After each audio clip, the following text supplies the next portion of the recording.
श्रीराम समर्थ.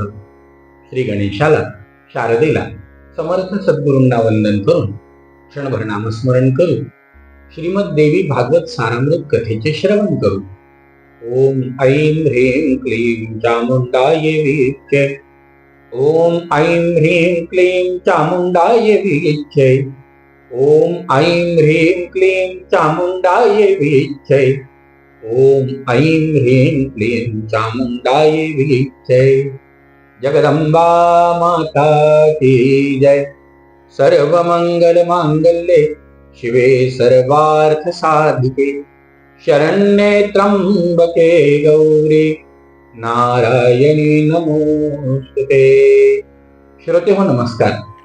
श्रोते हो, सूतांची स्वारी शौनकादिक मुनींना सांगत होती.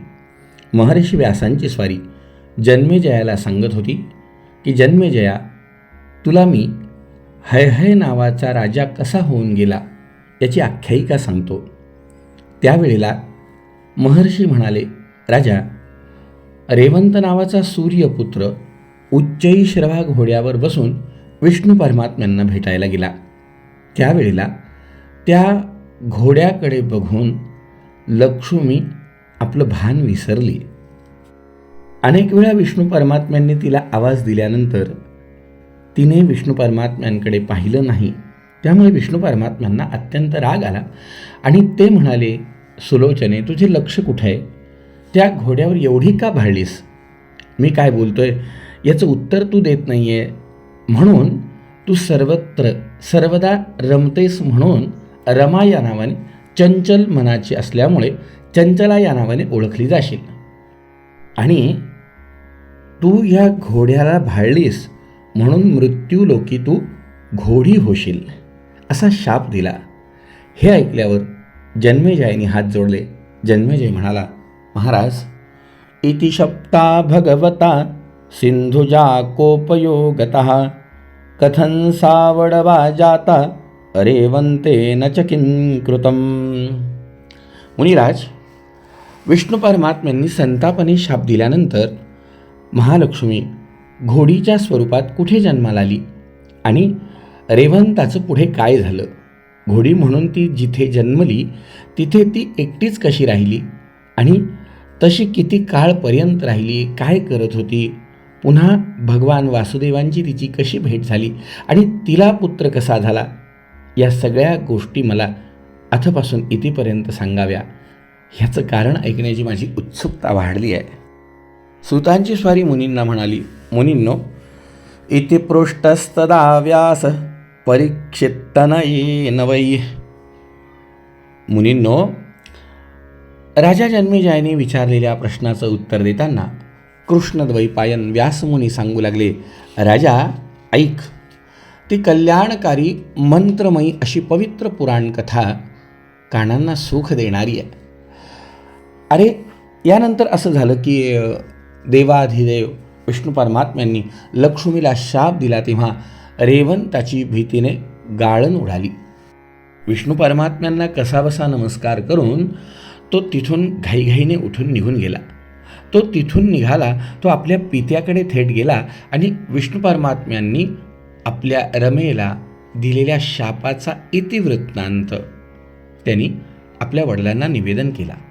लक्ष्मीसुद्धा नारायणाला प्रणाम करून त्यांची आज्ञा घेऊन पृथ्वीवर उतरली.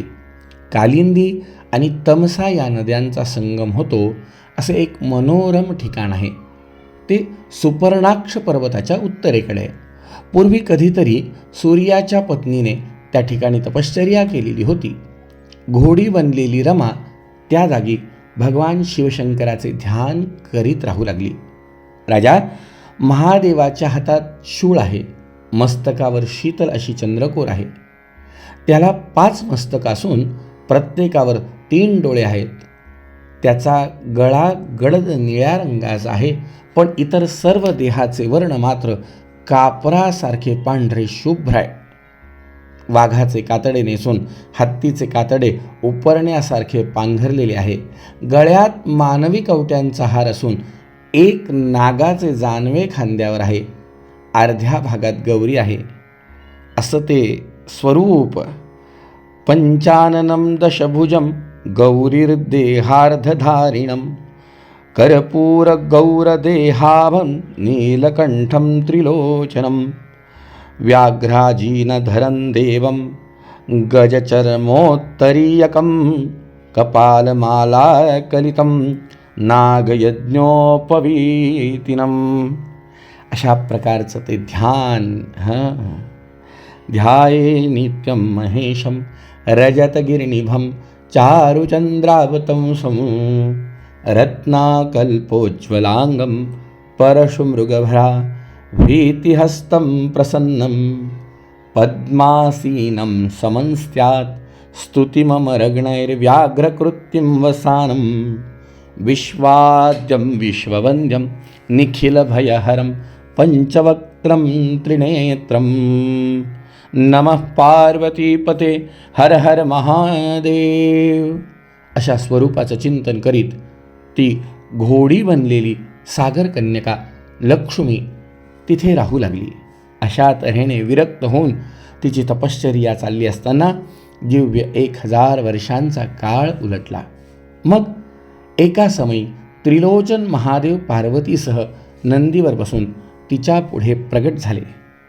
त्यांच्या अवतीभोवती त्यांचे गण होते. ते लक्ष्मीला म्हणाले, हे कल्याणी, तू तर या संपूर्ण जगाची माता आहेस आणि तुझा पती जगतपालक आहे. असे असताना तू ही तपश्चर्या का करतेस? विष्णू परमात्म्यांसारखे पती अगं, तुझ्या पतीला सोडून माझी आराधना करण्याचे तुला का सुचले? तो तर भोग आणि मोक्ष देणारे. हे पहा, वेदनिष्ठ मार्ग कधीही आचरण करू नये. वेद असं सांगतात की स्त्रियांसाठी पती हाच देव असतो. दुसऱ्यावर भक्तिभाव ठेवणं योग्य नव्हे. पती सेवा हा स्त्रियांचा सनातन धर्म आहे. पती कसाही असला तरी तो हितेच्छू स्त्रीने त्याचीच सेवा करावी. शिवाय नारायण तर सकल जगाचा आराध्य देव आहे. मग त्याच्याऐवजी तू मला का भजत आहेस? महादेवांनी तिला प्रश्न विचारला. ओहो, लक्ष्मीची स्वारी म्हणाली, देवा देवा, आशुतोष महेशान शप्ताहं पतिना शिव मान समुद्धर देवेश शापादस्माद्दयानिधे तदोक्तं हरिणा शंभो शापानुग्रह कारणम. महालक्ष्मी म्हणाली, हे आशुतोष महेशा, मला पतीने शाप दिलाय. हे देवेश्वरा दयानिधे, त्या माझी मुक्तता करा. त्या शापातून माझा उद्धार करा. मी पतीला उशाप देण्याची विनंती केली तेव्हा त्यांनी सांगितलं की जेव्हा मला पुत्र होईल तेव्हाच शाप संपेल आणि पुन्हा मी वैकुंठात जाईल. म्हणून मी या आश्रमात आली आहे. आणि हो महादेवा, आपण सर्वेश्वर असून सर्वार्थदाता आहात असे जाणून तपस्या करत आहे की आपण मला यातून मुक्त कराल. पण देवाधिदेवा, पतीशिवाय पुत्र होणे कसे काय शक्य आहे? तशात पुन्हा मला विष्णू परमात्म्यांनी सोडून दिलं आहे. ते वैकुंठात आहेत. तेव्हा आपण जर माझ्यावर प्रसन्न असाल तर मला वरदान द्या. मला खात्री आहे की आपण विष्णू अंतर्यामी एकच आहात. हे आणि आपण अंतर्यामी एकच आहात ही गोष्ट मला आमच्या ह्यांच्याकडनंच, माझ्या पतीकडनं समजली आहे. जे आपण तेच ते, आणि ते म्हणजेच आपण हे निस्संशय आहे. त्यामुळे हे शिवा, मी तुम्हा दोघांना एकरूप जाणून आपलं ध्यान केलं आहे.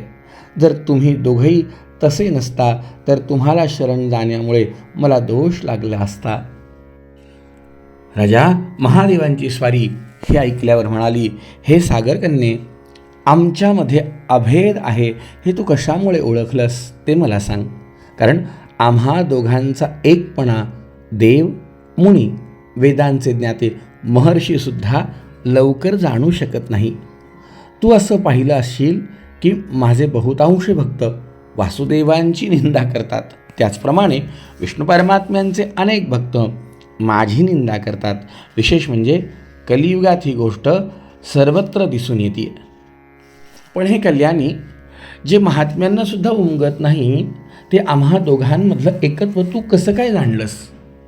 महर्षी व्यास म्हणाले, राजा, शंभूने प्रसन्न होऊन विचारलेल्या प्रश्नाचे सविस्तर उत्तर हरिप्रियेने जे दिले ते ऐक. लक्ष्मी म्हणाली, एक दिवस भगवान विष्णू परमात्मा एकांतात पद्मासन घालून तपस्या करताना ध्यानमग्न होते. ते पाहताच मला मोठे नवल वाटले. मग त्या ध्यानातून निवृत्त झाल्यानंतर मी त्यांना विचारलं, स्वतः जगाचे नाथ ब्रह्मांडाचे स्वामी आपण आहात आणि देव असुरांनी केलेल्या सागर मंथनातून बाहेर आल्यावर मी जेव्हा पती निवडीसाठी सर्वत्र नजर टाकली तेव्हा मला विष्णू परमात्मा आपणच सर्व देवांमध्ये श्रेष्ठ आहात असं वाटलं आणि म्हणून मी तुम्हाला निवडलं. पण आता मला अशी शंका वाटते की तुम्ही कुणाचं ध्यान करतायत? मी तुमची प्रिया असल्यामुळे मला ते रहस्य सांगा. राजा, जेव्हा विष्णू परमात्म्यांना अशा प्रकारे प्रश्न तिने विचारला तेव्हा विष्णू परमात्मा म्हणाले, शृणु कांते प्रवक्ष्यामि यम ध्यायामि सुरोत्तमं आशुतोषं महेशानं गिरिजावल्लभं रुधी.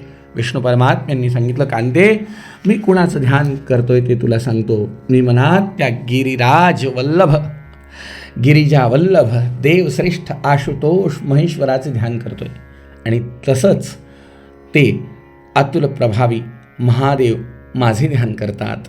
मी त्यांचा प्राणसखा आहे, तसेच तेही माझे प्राणसखे आहेत. आमचे चित्त परस्परांवर आसक्त असल्यामुळे आमच्यात भेद असा मुळीच नाही. हे विशालाक्षी, माझा भक्त जर शिवाचा द्वेष करीत असेल तर तो नरकात जाणार हे सत्य आहे, आणि शिवाचा भक्त माझी जर निंदा करेल तर तोही नरकात जाणार हे तेवढंच निश्चित आहे. हे जेव्हा त्यांनी मला उत्तर दिलं तेव्हा मला कळालं, महादेव हे माझ्या पतीचे आवडते आहेत. आपलं ध्यान ते करतात. आता जेणेकरून माझे आणि माझ्या पतीचे पुनर्मिलन होईल असे काहीतरी सांगा. महर्षी व्यास म्हणतात, राजा, इति श्रियो वच श्रुत्वा प्रत्युवाच महेश्वरः. लक्ष्मीचं म्हणणं ऐकल्यानंतर संभाषण चतुर महादेव लक्ष्मीला आश्वासन देत म्हणाले, हे बघ, हे चंचला, तू निश्चिंत राहा. मी तुझ्या तपस्येने संतुष्ट झालोय. तुझे व पतीचे पुनर्मिलन होणारच यात शंकेला जागाच नाही. मी त्या जगतपतीला प्रेरणा दिली की तो घोड्याचे रूप घेऊन तुझ्याजवळ इथेच येईल.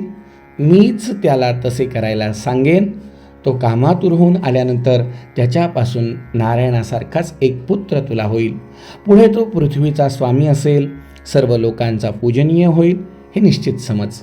अगे भाग्यवती, त्यानंतर तू नारायणासह पुन्हा एकदा वैकुंठात गमन करशील. पुन्हा नारायणाची लाडकी होशील. त्या तुझ्या मुलाला एकवीर या नावाने सर्वजण ओळखतील आणि त्याच्यापासून पुढे भूमंडळावरती हय नावाचा वंश विस्तार पावेल. आता हे जे दुःख प्राप्त झाले त्याचे कारण म्हणजे वैभवाच्या धुंदीत तुला हृदयातल्या परमेश्वरीचा विसर पडला, हेच खरं आहे. तेव्हा त्या दोषासाठी प्रायश्चित्त म्हणून तू त्याच हृदयनिवासी पराशक्तीला सर्वांतर्यामी जाणून शरण जा. जर हे देवी तुझे चित्त त्या आनंदरूपिणी भगवतीशी संलग्न असेल तर ते उच्चैश्रवाकडे आकर्षित झाले नसते. जर खरंच तू त्या शक्तीशी एकरूप असती तर तुला त्या घोड्याकडे बघावंच वाटलं नसतं. राजा, असा वर प्राप्त झाल्यानंतर असा वर देऊन शैलजा आणि महादेव दोघेही अदृश्य झाले. मग त्या सर्वांगी सुंदर कमलेने तिथेच राहून जगदंबेच्या पदकमलांचे की ज्यांच्या नखांवर देव दानव मस्तक टेकवतात त्या जगदंबेचे ओम ऐं ह्रीं क्लीं चामुंडाये विच्यै ध्यान सुरू केलं. घोड्याचे रूप घेऊन आपला प्रियतम लवकरात लवकर येऊन भेटावा या इच्छेने महादेवाची स्तुती करत, जगदंबेची स्तुती करत ती आपला वेळ घालवू लागली. पुढे काय घटनाक्रम घडला ऐकूया उद्याच्या भागामध्ये. जय जय रघुवीर समर्थ.